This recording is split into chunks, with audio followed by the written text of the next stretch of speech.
2 years, he's been with Oxfam.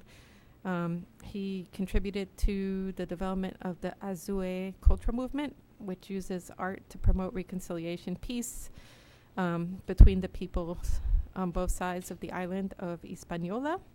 He has also worked for Fondation Savon un Pays on revenue-generating projects in the rural southeast, as well as youth empowerment projects. And he helped found GRADI, which is a research and action group for the sustainable development of Haiti, a youth solidarity network that has now been dissolved but has borne other generations of organizations. He also has worked for Action Aid, and as I mentioned, most recently, he is with Oxfam. Wola went to Haiti in February to try to figure out exactly how we could be most helpful, and myself and Executive Director Joy Olson met with multiple different civil society groups to get their ideas of how to break the political impasse, what they thought could be useful, what the U.S. role is for them, how they perceive it and how it should be different.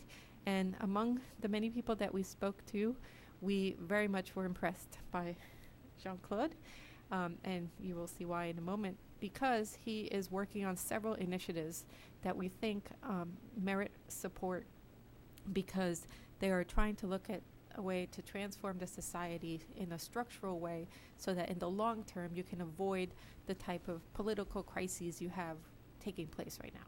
So with that, I'm going to let Jean-Claude present, and then we can open it up for questions and discussion. Hi, thanks, Jimena. Everyone can hear me fine? Yeah, I'm Jean-Claude. I've been working in development for the last 15 years, but I'm really just a concerned Haitian citizen. I've just really always, since I was a small child, just been concerned about the way things are in the country, the way things could be, the way I think individually we interact with each other, and how we can make those connections stronger and more real, to help each other out. And actually to go back, my father was born and raised in a fishing village in the rural southwest of Haiti, and he has so many stories about the solidarity that used to exist when he was growing up. In the village where he's from, that there were certain points of the year where there were these festivals, and people in different kind of in the kind of huts that just off the beach or just off the coast where he was, at these different moments, people would cook food in their houses, and the tradition is that you just go from house to house eating food, and that everyone was sharing. Everyone was always sharing. There was no asking or is this okay? It was just a tradition of open house food that you don't get anymore, because food is a lot scarcer now than it was back in those days. And some of the social kind of structures that used to promote these type of practices, both in terms of solidarity of resources and but also in terms of solidarity in terms of how people used to work together. And I think that by promoting this kind of solidarity, then we as Haitians, there's a lot that we can do ourselves to make change happen. And so that's basically who I am. I'm here to talk a little bit about the context in Haiti. I know elections are, or the non-elections, as I guess we can talk about them today. They're kind of in the news a little bit, or there's concern, there are questions around that, and I'll probably get to that a bit throughout the course of this presentation. I want to talk a little bit about really citizen participation, citizens empowerment through decentralization processes that are meant to happen, that should happen, and that we're working with partners and collaborating with movements to try and make happen. And a little bit about U.S. role, and how we can cooperate better and make development happen. So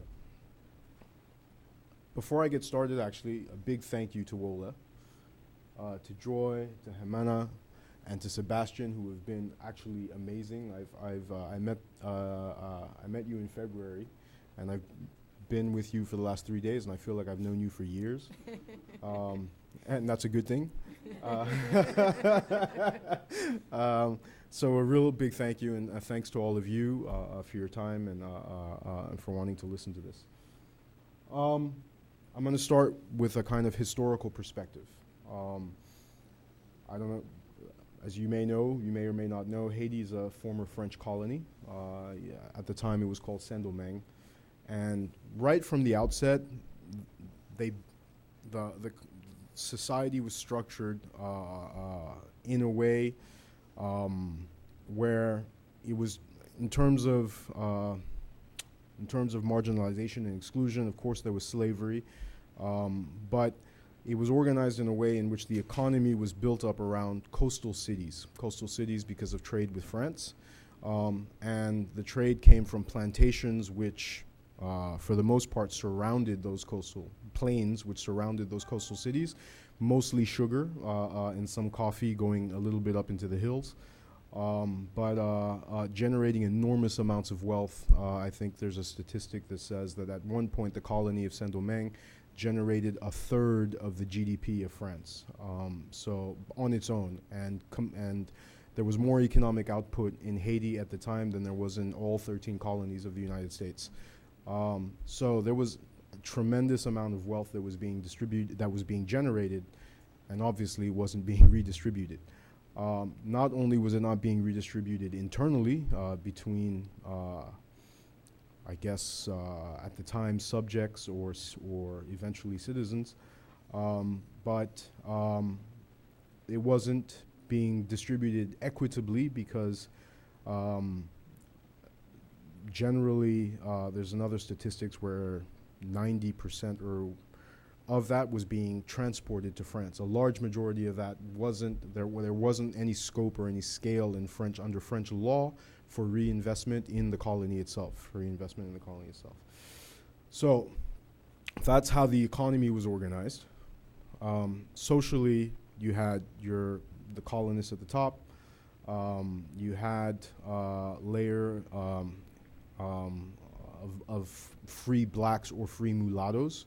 Generally, they were the offspring of slave owners and slaves, or had graduated up the ranks from house slave to military, and graduated up the ranks of or kind of moved up in the ranks of the military until they were able to obtain their freedom.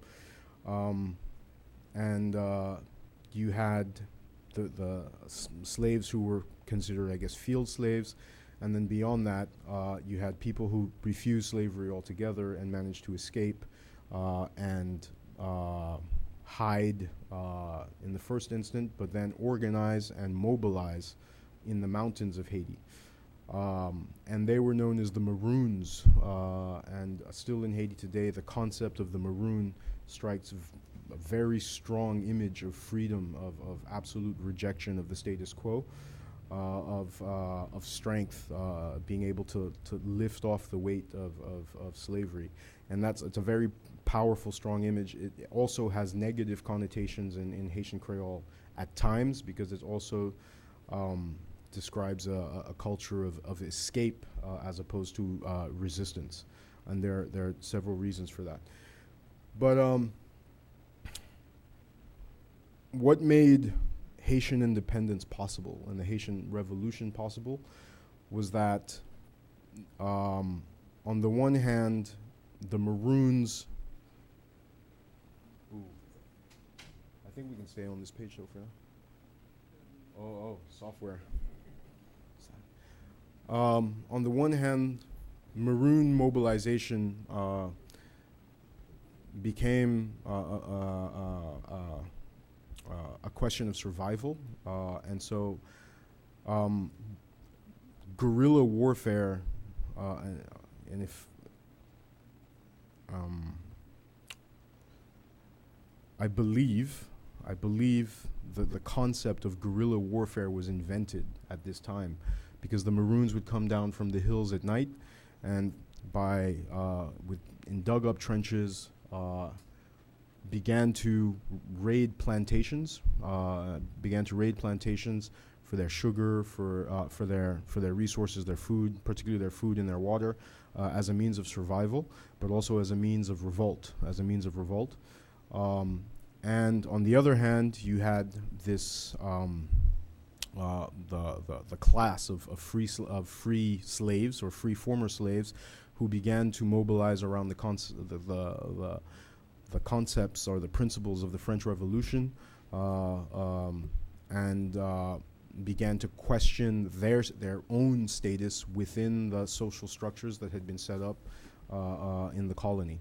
And to be quite frank, the revolution was made possible by unity between the two factions, by a unity that eventually was necessary, because it became quite clear at one point that if there was no unity, then the whole idea of freedom there were enough forces to put it down. And the unity, the French or the Haitian, from that point on, the kind of national slogan became "Liberté ou la mort," so freedom or death, and that was the rallying cry that kind of drove the resistance movement until Haiti became independent in 1804. Problem, that unity kind of broke down after independence. And so the kind of construction of a real nation state was never able to emerge. What happened was that the elites, the political and economic elites, for reasons of economic efficiency, felt it would be better to reorganize the economy on a plantation economy, and there would no longer be slaves, but the maroons would replace those slaves with very cheap labor. And there was a rejection of this notion, and what emerged was a governance culture and tradition where the nation or the state's role became to really oppress the nation or to suppress the nation, and that was codified formally throughout many Haitian constitutions, through simple things like the recognition of French as an official language, the non-recognition of Creole until 1987 as an official language in Haiti, the establishment of Catholicism as the official religion, the non-recognition of any other religion until into the 20th century. Where Protestant churches began to establish themselves in Haiti, particularly around the time of the American occupation. But then it became Christianity as the civilized, if you will, religion, as opposed to Voodoo, which was the religion of the Maroons, and as such, the religion of the savages. The education system built up in the 20th century primarily with one governance system headed by the Ministry of National Education, which targeted people who were born in cities, and the other schools in rural areas governed by the Ministry of Agriculture. You had birth certificates. If you were born in a city, your birth certificate said you were a Haitian citizen. If you were born outside of a city, it said you were a peasant. So there was what I like to call an invisible apartheid, or an informal, informal is not the right word because in many ways it was formal, but it was invisible. You never hear about apartheid as something that existed really in Haiti, and even many Haitians aren't even aware of how the state was used to exclude, to marginalize, and to suppress any, to be frank, any African culture or the emergence of any maroon identity within the country. This culminated in years of instability, occupation, U.S. occupation, dictatorship, sometimes brutal dictatorships, particularly the Duvalier dictatorship, which is the most, I guess, visible nowadays, the most visible manifestation of that. We get to 1986, where Baby Doc Duvalier was overthrown by a popular revolt, and the Constituent Assembly at the time, it was a body of approximately 100 people. There had legal scholars, constitutionalists, human rights activists, feminist movement, labor unions, private sector, churches, voodoo for the first time in a formal space, representatives of the voodoo religion, come together to draft a constitution taking into account the historical legacy of division and of the consequent inequality that division created. And they drafted a constitution.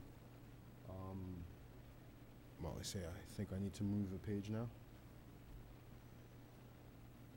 They drafted a constitution which was designed to empower Haitian citizens, particularly from the areas that had been traditionally kept out of decision making and of power, spaces of power in Haiti.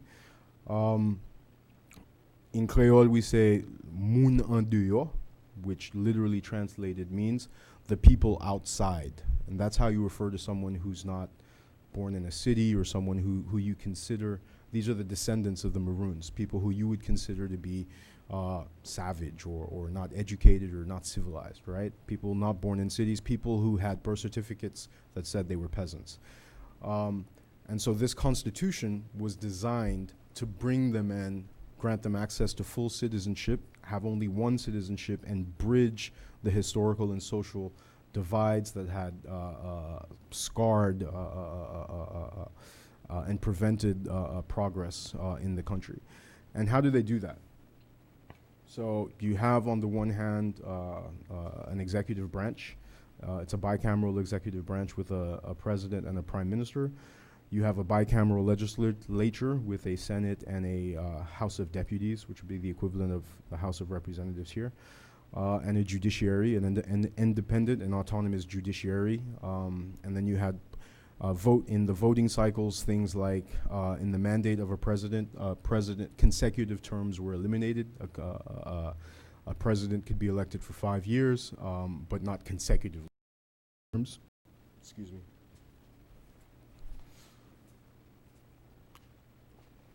2 circumstances could those terms be consecutive.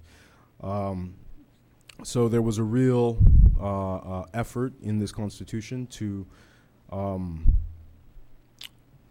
kind of distribute power over a large, a kind of large spread, to prevent ever again that one person or one institution could acquire or could move towards the authoritarian tendencies that that characterize many long periods in our history. But secondly, the redistribution of power was such that the Constitution mandated that there would be a provisional electoral council composed of organized civil society sectors. So you had labor, private sector, religion, press and media, human rights. They would come together and they would nominate what were described as des notables, or people of reputation and competence, who would organize, who would be responsible for organizing a presidential election and a parliamentary election. But once elected, the new national authorities would then, that would kind of click a process of direct and indirect elections at local level. And those elections would set up not only local authorities, mayors, and the municipal level assemblies, but they would go on to produce through indirect elections or through representatives that they would nominate from their own region. That was clear in the Constitution, is the people that would be nominated had to come from those localities, those districts, would be nominated to councils. And the first level of council would be a communal council, which is the equivalent of a district. The communal councils would nominate representatives to a departmental council or a regional council, and the regional council would nominate members to an interdepartmental council. Those communal and departmental councils were tasked with the planning of development. So actors like INGOs, like Oxfam, Cooperation, USAID, they would have to go through those councils to plan their development actions in those regions, as well as the central government, of Haiti. On the one hand, but when you get to the interdepartmental council has the same voting power over the national budget as the Council of Ministers, or the equivalent here would be the President's Cabinet, which would then have to be ratified through the Parliament. It's a bit of a complicated system, but the idea is, on the one hand, to share power, and for the first time in the history of Haiti, to allow that the average citizen had a say in how resources were allocated in their country, and how resources could be oriented towards the areas where they live, That has never, ever been implemented. It hasn't even started since 1987. It's 2016, right? A lot of people believe, and I'm one of them, you can't tackle inequality, poverty, or any other political instability, any of the other issues without putting this into place, And we strongly believe that one of the reasons why, for 30 years now, almost, we've been stuck in a permanent crisis with different manifestations up and down, is the refusal of the powers that be, namely politicians at national level, or governments, and the economic interests behind them, have prevented that from occurring. They don't want to share power, and they certainly don't want to share resources. And so what you have is a system of democracy without representation, and this has been a status quo kind of facade of presidential elections and parliamentary elections. And every time that happens, and everyone says, okay, we've got democracy in Haiti, including the US, it's okay, they've got an elected president in place, so, we can get on with the business of cooperation. But under no circumstances is it constitutional. And there are clear examples of that. Practical example for Oxfam, for example. We're implementing a project aimed at strengthening civil protection committees at local level, but to implement that project, the authorization and the coordination has to be done with the civil protection at central level. Whereas where it should be done is at the council level that the Constitution says needs to be set up. So I believe that these are the kinds of issues that we need to deal with. They're more important, in my opinion, than presidential or parliamentary elections, which for the last 30 years have produced the same results. The same cycle just keeps turning around on every occasion. So the role of the U.S., I believe that there are moments in recent history where the U.S. might have played a much stronger role in the promotion of the constitutional democracy that Haitians aspire to. Just a quick fact, 97% of Haitians voted in favor of the 1987 Constitution. In 1994, we had Operation Restore Democracy in Haiti under the Clinton administration with Aristide. It was there had been a coup. There was an illegitimate and a cruel military junta that was governing Haiti for 1991 to 1994. I believe that it was perceived as a quick win for the Clinton administration in terms of foreign policy, especially after the events in Somalia, I believe it was. And so it made sense, but it was an occasion where I believe the U.S. role could have been more influential in promoting the kind of decentralized and promoting the kind of real democracy that the Haitians aspired to. Towards power, the same cycle of clashes, conflict between various sectors and various elites that have governed Haiti for the last 200 years manifested itself, repeated itself, and the last thing on anyone's mind during that period was rights, was rights and local governance. And Haiti began to drift at the time of the military junta, the 1991 to 94 junta. There had been a devastating embargo on the Haitian economy. The junta at the time turned to drug dealing, basically, or drug transiting as a source of revenue, and mostly for the purchase of arms. Not that we're ever at risk of any big war with any of our neighbors, but the purchase of arms to suppress popular outrage. And so from then on, it continued. Aristide's, one of his first acts was to dismantle the Haitian army, which rightly or wrongly began a process of deinstitutionalization in Haiti, a process of transfer of roles and responsibilities of state institutions in Haiti, and began to build up a rival paramilitary kind of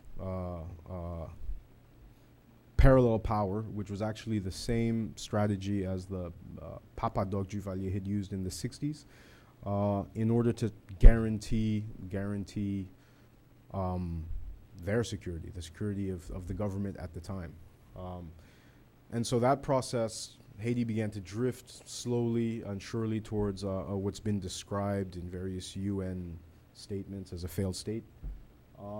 And there's this continuous, at least from Haiti, there's this continuous perception that we're on the verge of being declared a failed state and on the verge of the next occupation, And so I think many Haitians believe that the U.S. role in that was critical in allowing that to happen.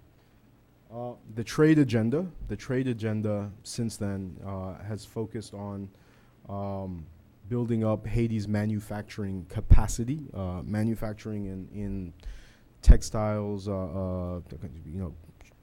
T-shirts, manufacture of T-shirts, and around these industrial parks, which generally are placed in plains around big cities, and Port-au-Prince, Cap Haitian, outside of Ouanaminthe, which rely on cheap labor and which are generally oriented towards export. What we're calling a neo-plantation model that very similarly in structure resembles what existed during colonial times. But that's what is considered the path to economic growth. It didn't start in the last 15 or 20 years. It was on the agenda of Baby Doc Duvalier in the mid-70s, where it was Duvalier promised to bring about the economic revolution with this, and that Haiti would be transformed into the next Taiwan. So that's what the trade agenda looks like, and that's how the economy is being structured.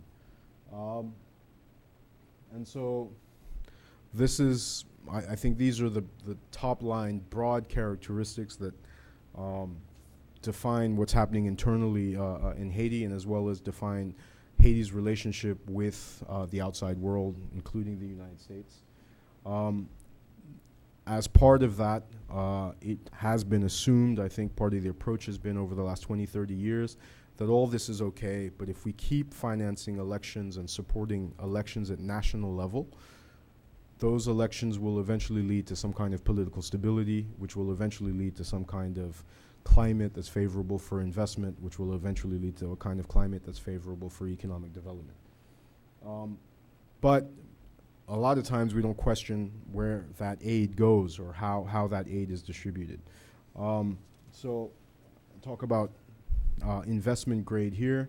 We were looking at a recent Council on Economic and Policy Research, a CPEPR report that analyzes the $33 million that the U.S. donated to Haiti for organizing the 2015 round of elections.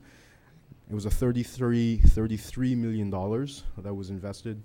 But when you break it down, of the $33 million, there's about actually 2 million, maybe 2.2 million that actually got to the Haitian government and to the Electoral Council, the still provisional Electoral Council for the organization of elections. The rest went into things like security for the U.S. Embassy, UN agencies, different expats that were flying in and flying out.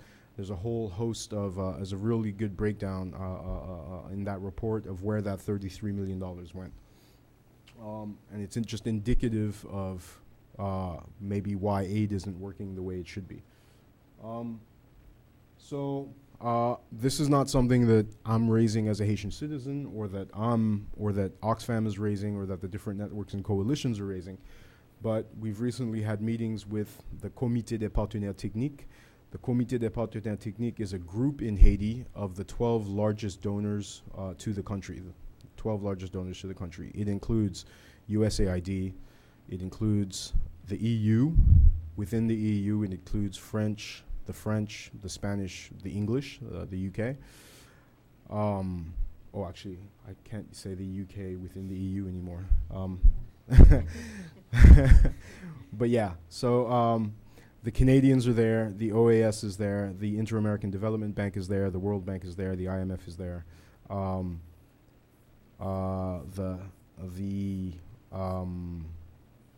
The Swiss are there. The Swiss are currently presiding over the space. And they, last year in 2015, did a review of cooperation, a large review of cooperation, which, over the last 20 years, which according to them, I haven't seen the review myself, but which according to them illustrated that the impact was zero. The last 20 years of the 12 biggest donors operating in Haiti had no impact on poverty alleviation, no impact on institutionalizing democracy and democratic practice, no impact on sustainable development. And this is their review. As a result of that review, they said, we've got to do things differently. We have to start working with Haitians, and maybe we can start by reaching out to NGOs and INGOs. Why did they contact us? Because Oxfam presides over the CLIO, which is the Cadre de Liaison Inter-ONG, or the Inter-NGO Liaison Framework. It's a network of 46 national and international NGOs who are working to coordinate their actions to develop stronger ties with Haitian civil society, and to develop now a more recent priority, an influencing agenda, advocacy agenda in Haiti itself. The General Assembly is composed of the 46 NGO members, and you need NGO registration to be a member of the General Assembly. But there are also 4 commissions. A commission on health, a commission on food or agriculture and the environment, a commission on education, as well as a commission on decentralization, a more recent commission on to non-NGO members. So you can be a trade union and be a member of this commission. You can be a professional association and be a member of the trade union, which means that the membership is not only much larger than the membership of CLIO General Assembly, but it's also much more diverse and in majority Haitian representation. Each commission has anywhere between 40 and 60 to 65 members. And they, the CPT, felt that if they reached out to us, as well as another platform, the CCO, that they could initiate discussions around what's wrong with cooperation, why isn't it working, how can we initiate what they're calling a systemic dialogue to start address some of the issues that have plagued the work that's been going on in Haiti for the last 20 years. So this is just to say that obviously I came here when I spoke with Joy and Jimena in Port-au-Prince. This is part of our Oxfam agenda, but the analysis isn't any kind of radical analysis, in the sense that donors themselves, in their own analysis of what they've been doing, are coming out with the same kind of conclusions that we've been saying for years. And one of the things that we told them we had the first meeting in early June with the CPT, is that the planning and coordination isn't coherent with the constitutional framework.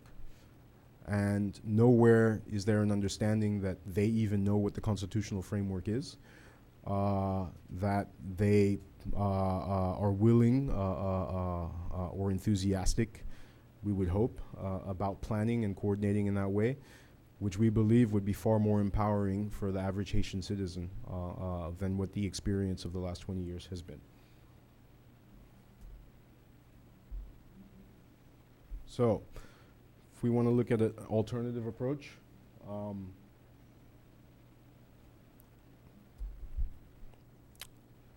this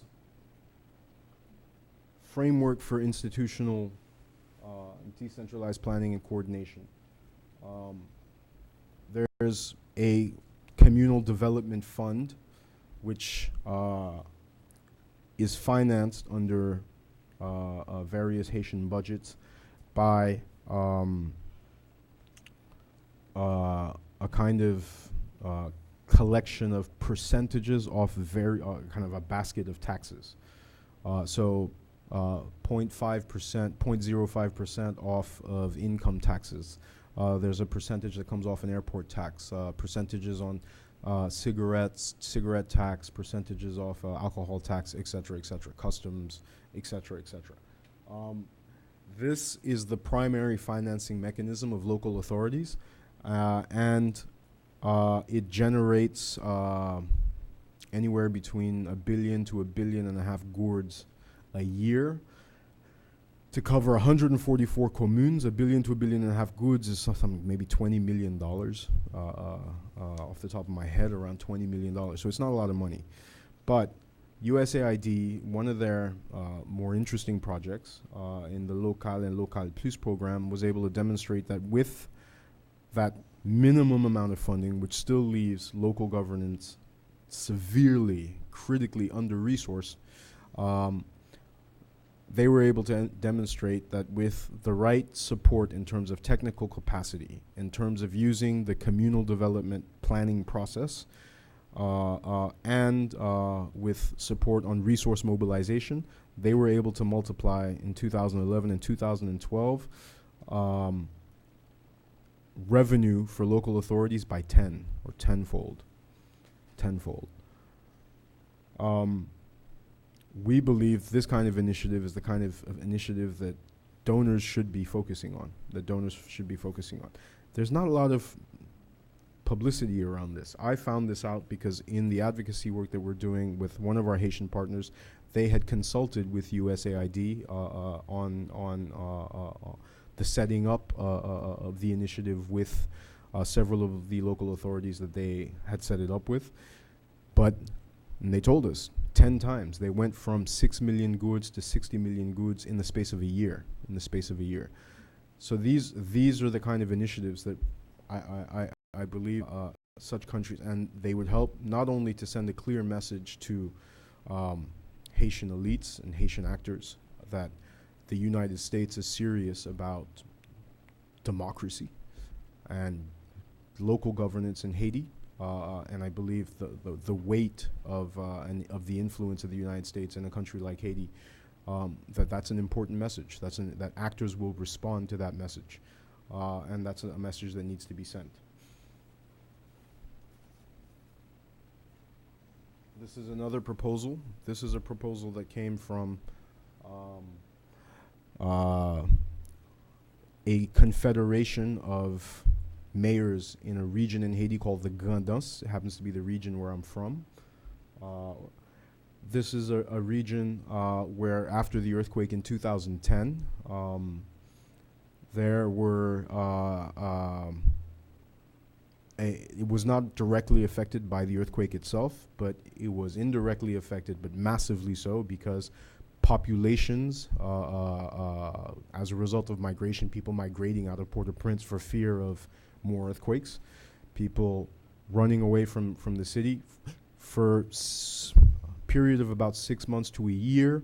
Populations in places like Abuiko, the fishing village that I was referring to where my dad was born, population in normal times about 3,000, 3,200 people, went up to 12,000, And the strain on local resources, which are already massively under-resourced in terms of capacity to provide any kind of health services, in terms of water, in terms of food, in terms of shelter. And so the mayors in that area were reaching out to the Haitian central government and requesting aid, requesting support, hygiene kits, food kits, shelter kits, et cetera, et cetera, et cetera. And they weren't getting a response, I don't believe because of any negative or ill will of the central government towards the people of the Grandas area, but because the capacity of the Haitian government, and particularly of the Haitian civil service, was decimated by the earthquake. We believe there was something like 47% on average of civil servants in Haiti died during the earthquake, and the higher you went up in terms of competence, in terms of seniority, the higher you went up, when you get to the top level, it was something like 80%, high 70s, low 80s of people that were killed during the earthquake in Port-au-Prince. So there was no capacity. A lot of people don't understand that in discussions around what happened in the earthquake response. The government basically didn't exist. It physically didn't exist. So the mayors got together. They created this confederation, what they call the Association of the Mayors of the Grandas. And they wrote a letter to the Ministry of the Interior and to the Prime Minister's office and to the presidency.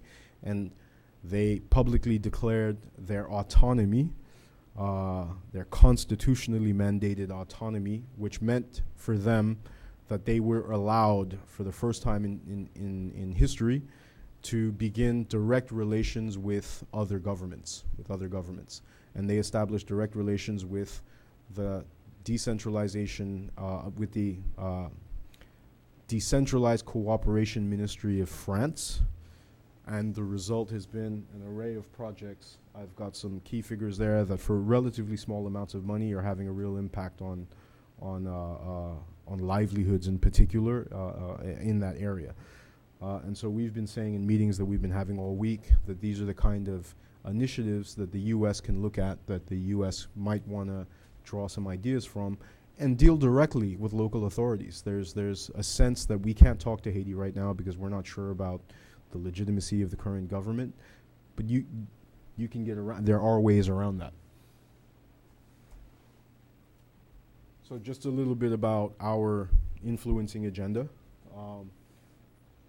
So on the one hand, we're trying to address inequalities, and on the other hand, the agenda is built around the active citizenship and decentralization. So some of the things that I've been talking about: food and economic sovereignty. There's this one thing here, it's about the dumping denunciation. This concerns a USDA donation, 500 metric tons of peanuts, a shipment of 500 metric tons of peanuts, nominally to integrate the school feeding program in Haiti. This has been widely denounced by social movements, particularly rural social movements, but general social movements and civil society in Haiti, as a creep kind of policy designed in very similar terms to what happened with rice in Haiti. to eventually eliminate one of the few remaining sources of and productive sources, its productive value chain, on which 70,000 small Haitian farmers depend. And the reasoning is, if there was a gap in the school feeding program and you need peanuts, why not resource that in Haiti? Given that USAID and others have large-scale value chain programs in Haiti, and that this kind of donation, if it breaks into the market, etc., would actually undercut the other work that other parts of the U.S. government are doing. So that's the kind of cooperation that we don't want, and we'd like to see an orientation towards the kind of things that we're talking about here. And just a bit about the fiscal agenda, the fiscal justice agenda. Over the past 10 years, there's been initially speculation, and then a lot of research and studies around the potential for mining in Haiti for extractive industries. It would appear, there are numbers that float around, for example, in gold, that the gold mines might be worth $20 billion. There's oil, petrol, different, there's aluminum, there's a whole host of potential natural resources in Haiti's soil that are only, that actually preliminary studies going back to the period of the U.S. occupation between 1915 and 1934, but which are now, there's some serious research that's bringing out, and the last administration of President Martelly began to emit permits to American and Canadian companies for eventual exploration and extraction permits of the natural resources, without having a legal framework and oversight framework in place to monitor environmental risks and potential consequences, what are international standards in terms of payments that would be made to the Haitian government, without having a fiscal kind of regulation in place to actually allow them to manage that if that were to happen, without consultation with communities that would be displaced or affected by mining operations, etc. So we are advocating. There's currently a moratorium. The Haitian Senate acted on this in 2013, early 2014. And they put out a resolution demanding a moratorium, which the government at the time decided to respect, but which is very fragile, and which any incoming government, particularly if elected democratically, could easily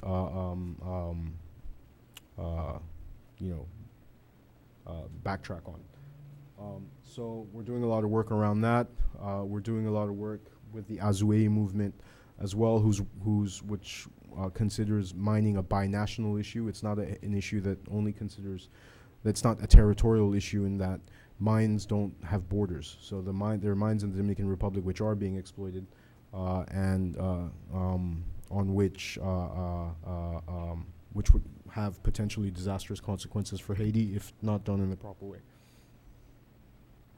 So this is just, actually, I don't think we really need to go into this, but this kind of covers some of the recommendations we've been making to people that we've been talking to all week. We've been meeting with people in the House Western Hemisphere Committee. We met people in the Senate Foreign Affairs Committee. We've met with USAID, Department of State, the State Department. And we've been making recommendations, which I think I've pretty much covered in terms of what I've been saying over the last few minutes. So I think I'll stop talking, and I'm open for questions and discussion. And I thank you again. I'll say it in Creole. Merci en pile. Well, thank you very much. So let's open up for some question and comments. If you could please introduce yourself, we'll take like a first round. I might need some paper, actually. I didn't bring any paper for question taking. Thanks. Any questions or? Yes. Jake from the Senate right now. I was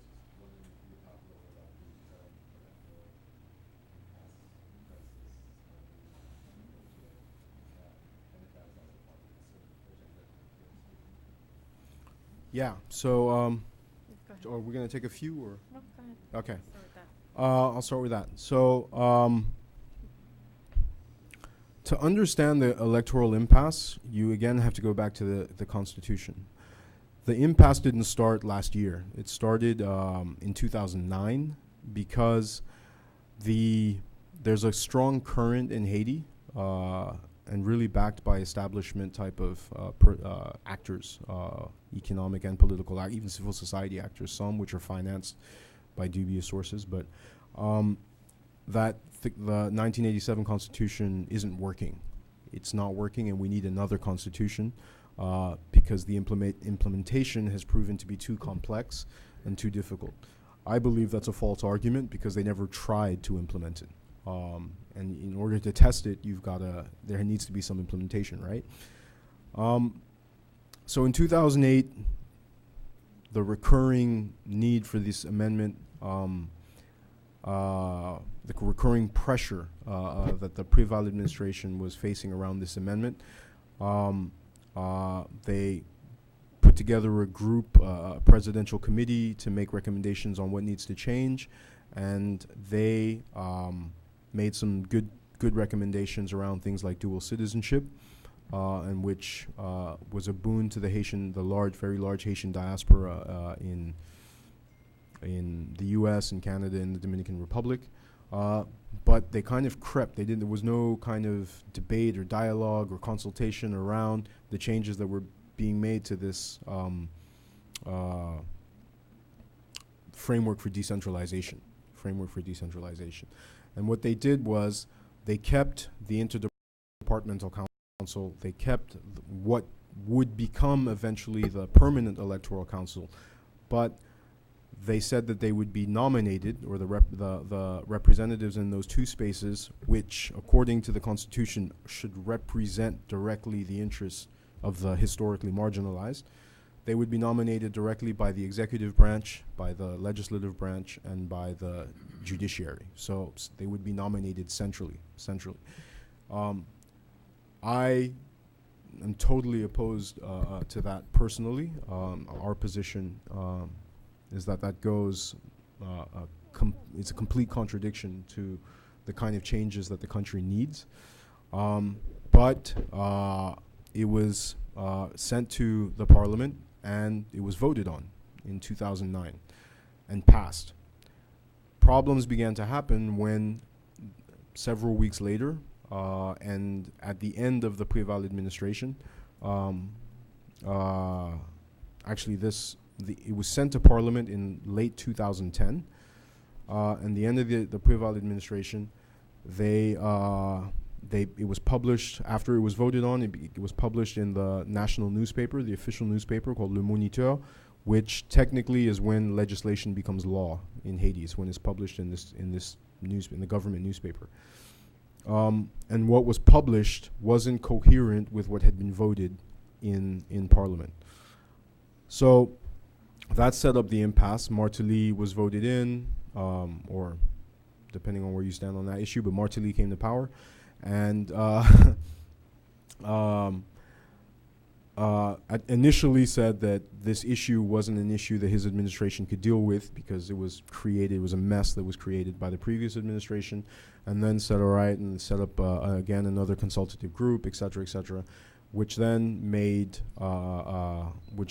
published a constitutional amendment, which still wasn't coherent either with what had been published before or with what had been voted on, but kept the changes around how the permanent electoral council would be nominated or would be set up. And this set up an impasse with the opposition, because the opposition said we need to go back to the provisional electoral council of the 1987 Constitution, and we need to go back to the original formula that was laid out in this Constitution. So there was no movement either side, real movement either side, for 3.5 to 4 years. In 2015, early 2015, insecurity, riots, eventually led all the important actors to understand that we were on the brink of another popular coup d'etat, if you will, or another. And so Martelly initiated a kind of semi-dialogue, fired his prime minister and the government at the time, brought in a consensus figure as an interim figure to organize elections, and they brought about this whole process of he kind of co-opted. He agreed to the original formula of 1987, but kind of co-opted that process by directly influencing what was going on in the different civil society sectors who were nominating representatives, the result of which was a provisional electoral council that people didn't trust, and that led to the elections that weren't, the results of which weren't accepted by the vast majority of Haitians. So where are we now? Martelly's term ran out on 7th of February. There was absolutely no way that he could hold on to power. It was very clear. He signed an agreement with the legislative branch, which was inspired by the amended constitution, which some people in Haiti are calling a parliamentary coup. And Prévert, President Prévert, or the current interim president, put in place a process of verification of the 2015 results, which basically said they were deeply flawed. There were 400 and how many thousand zombie voters, and there was no way of apportioning blame. So the elections are meant to be rerun. But in the Senate, which is the in the Parliament, you have a Senate which is controlled by senators that are loyal to Prévert, but a very vocal and strong minority which is loyal to the previous administration. And in the House, Chambre des Députés, you have a majority which is controlled by people loyal to the previous administration, and a very strong and vocal opposition, or not opposition, but senators minority who are loyal to the current administration. What I've heard before I came here is that there were discussions that were quite far along on a roadmap to leaning towards an extension of Prévert's mandate, Prévert's term, allowing him to organize the elections in October and in December. I have no idea. I've been looking at the newspapers today, I haven't been in touch with anyone with closer knowledge to it at present than but I have no idea if that's going, but it looks like that's the most likely outcome of the current impasse, is that there will be an extension of Prévert's term, and that his government will organize the election. Yes. Thank you very much for your presentation. I'm a retired Foreign Service officer and a former ambassador. I have had the experience up close and personal in terms of aid in general. And I have had the experience and reflection to say that I'm not really in favor of most aid projects. That aside, I would like to know what you've been able to accomplish with Oxfam in Haiti. And secondly, do you have a projection into the future, short, long term, concerning your position or on the recipient side of aid and the new government that will be the United States government after November? Wow. Great question. Thank you. Firstly, I think I agree with you that the way, I'm not personally necessarily against, the term I prefer to aid is solidarity, or international solidarity, but I think the way it's designed, the way aid is designed, in most cases leads to the kind of waste, and many of the political ramifications that are either not well thought through, or too well thought through, and which is, I think, becoming increasingly evident to many people. Certainly, it's the case in Haiti. Isn't actually helpful or isn't supportive in terms of pushing for more progressive reforms and progressive change in different societies. But that said, in Oxfam, we've been working a lot with the sort of building capacity of particularly rice farmers in the Artibonite Valley.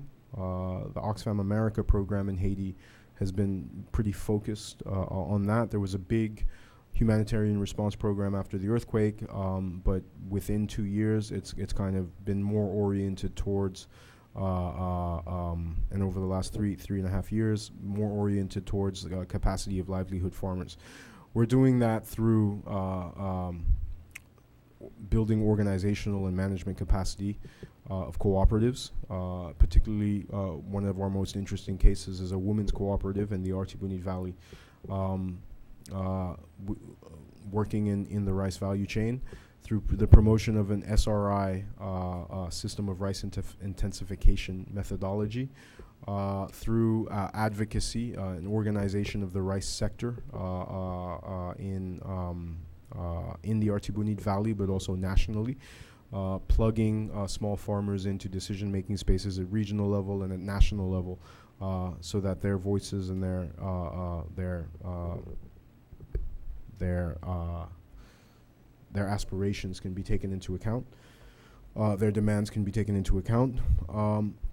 And we're seeing, for example, in terms of yields, in plots where the SRI is being promoted, transformation of yields from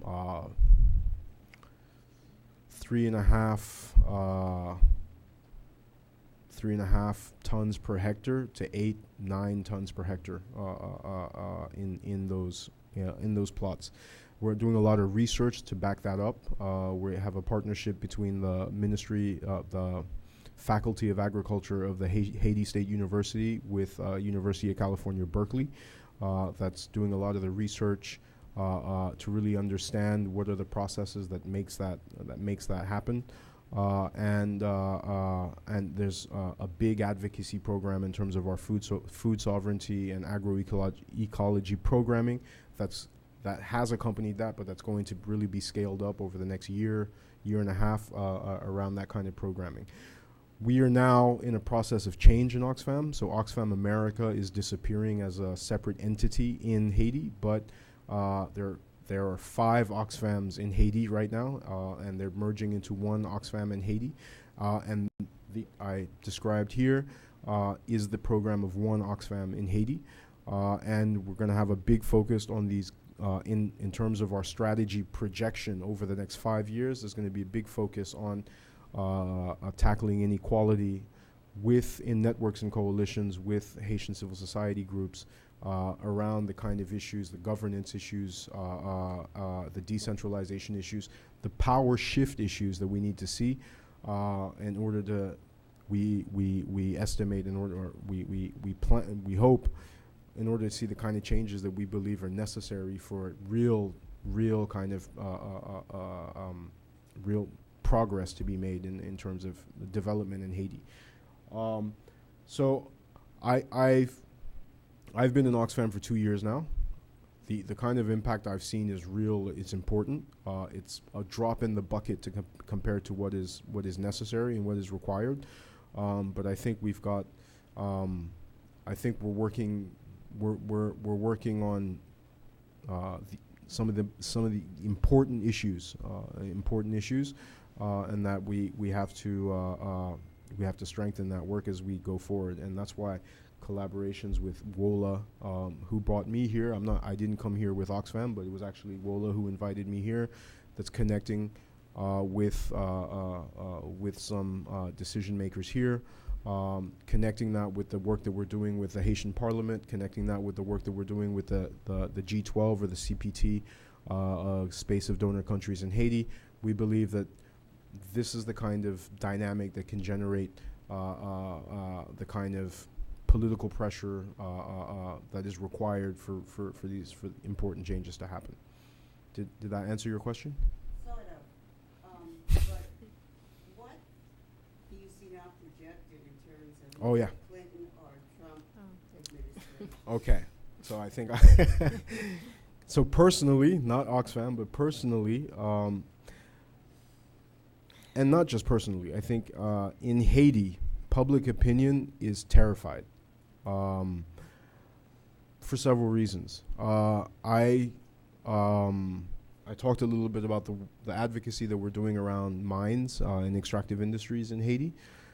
Hillary's brother is on the board of, I think, chairman of the board of Newmont in Haiti, the Newmont entity in Haiti, that has been granted permits.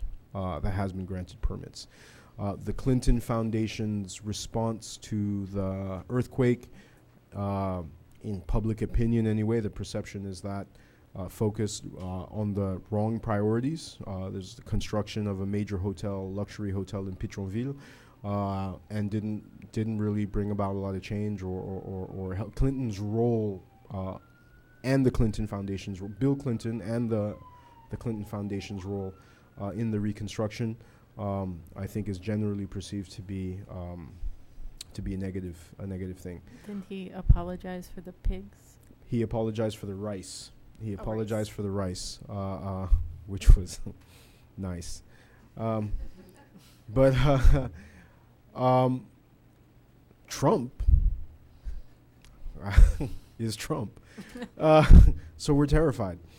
I think, yeah, I think probably these primaries, the primary season here was probably watched more in Haiti, was probably watched more closely than it's ever been, and I think.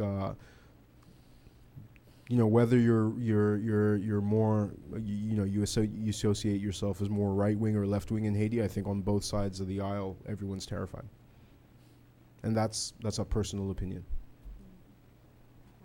Yeah. Please identify.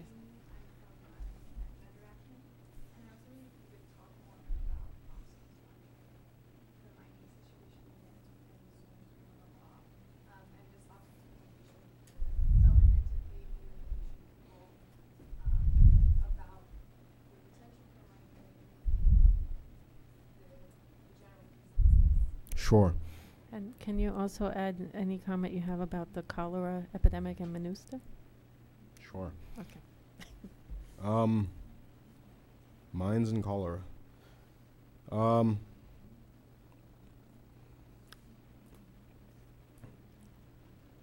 Oxfam began working on the mining issue in Haiti in 2012.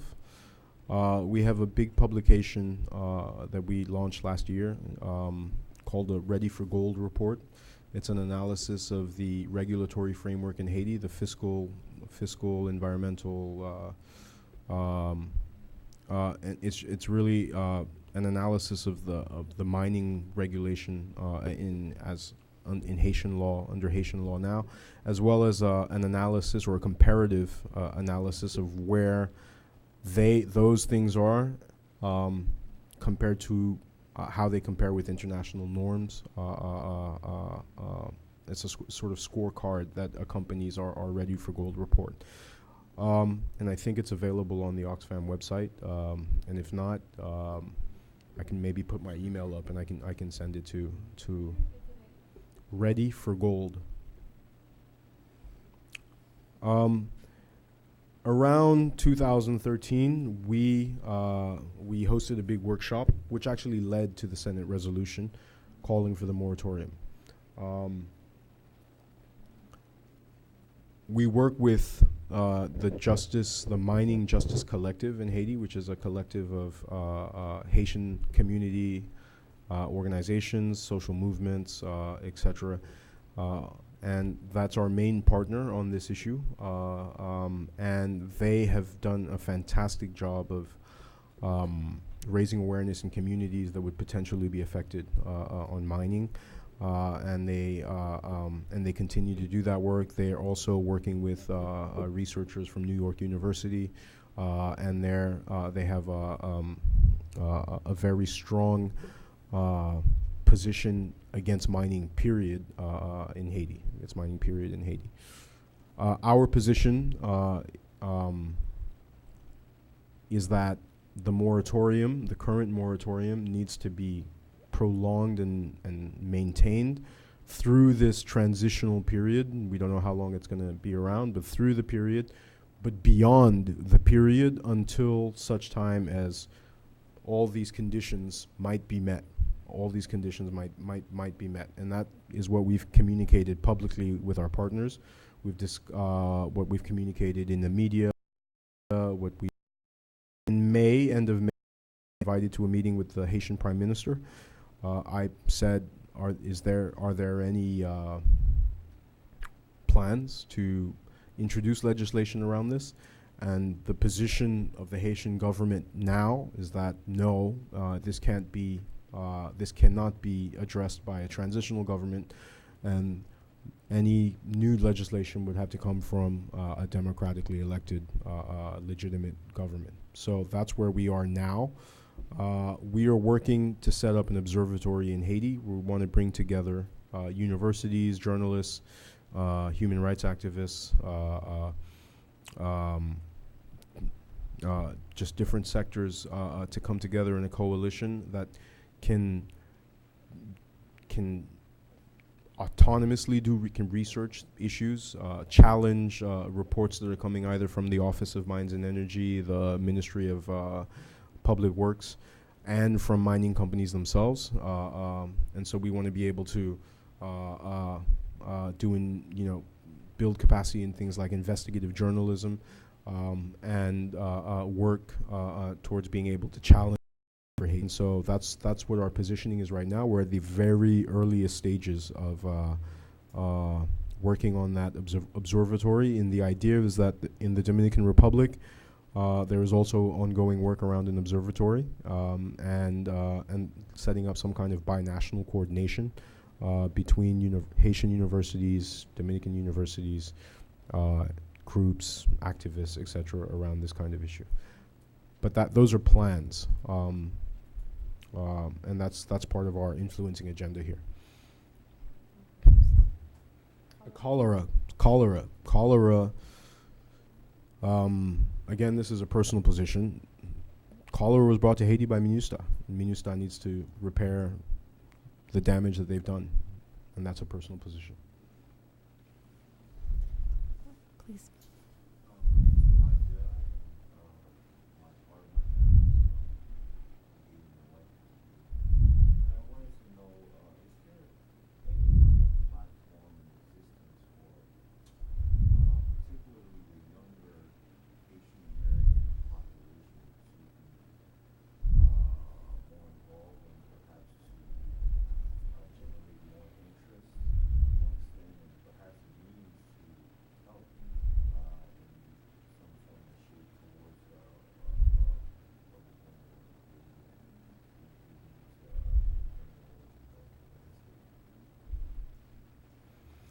You know what? I'm not aware of any. There may be. That's the honest answer. There should be. But I'm not aware. I don't work directly with any at the moment. And they're probably out there. But we're in a process. Absolutely. I think there needs to be strong dialogue between Haitians in the diaspora and Haitians at home, because I think there are misperceptions of each other on both sides. So one, I think the need is strongly there. I think that